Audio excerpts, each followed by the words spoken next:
Aujourd'hui, le 30 août 2024. Première lecture. Nous proclamons un Messie crucifié, scandale pour les Juifs. Mais pour ceux que Dieu appelle, il est sagesse de Dieu. Lecture de la première lettre de Saint Paul apôtre aux Corinthiens. Frères, le Christ ne m'a pas envoyé pour baptiser, mais pour annoncer l'Évangile.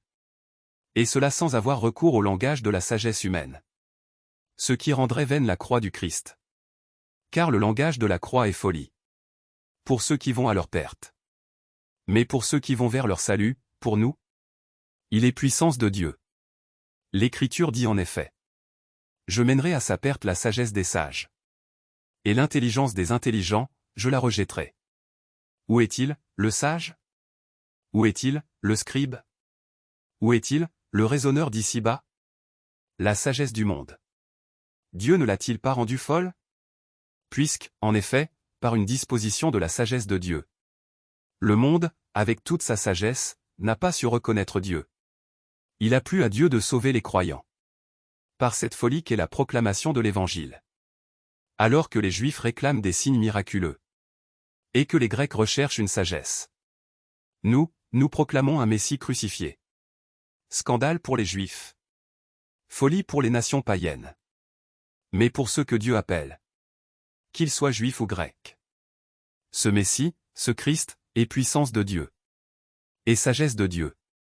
Car ce qui est folie de Dieu est plus sage que les hommes. Et ce qui est faiblesse de Dieu est plus fort que les hommes. Parole du Seigneur. Nous rendons grâce à Dieu.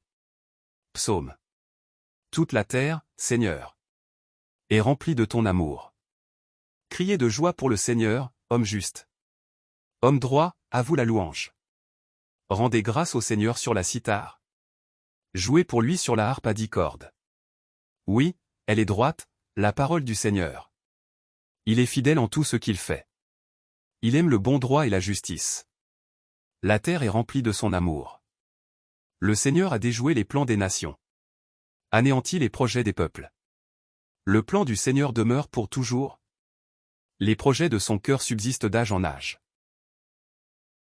Évangile. Voici l'époux. Sortez à sa rencontre. Alléluia. Alléluia. Restez éveillés et priez en tout temps.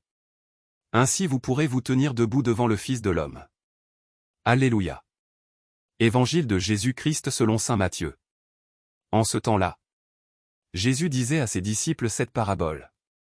Le royaume des cieux sera comparable à 10 jeunes filles invitées à des noces, qui prirent leurs lampes pour sortir à la rencontre de l'époux. 5 d'entre elles étaient insouciantes, et 5 étaient prévoyantes. Les insouciantes avaient pris leurs lampes, sans emporter d'huile, tandis que les prévoyantes avaient pris, avec leurs lampes, des flacons d'huile. Comme l'époux tardait, elles s'assoupirent toutes et s'endormirent. Au milieu de la nuit, il y eut un cri. Voici l'époux. Sortez à sa rencontre.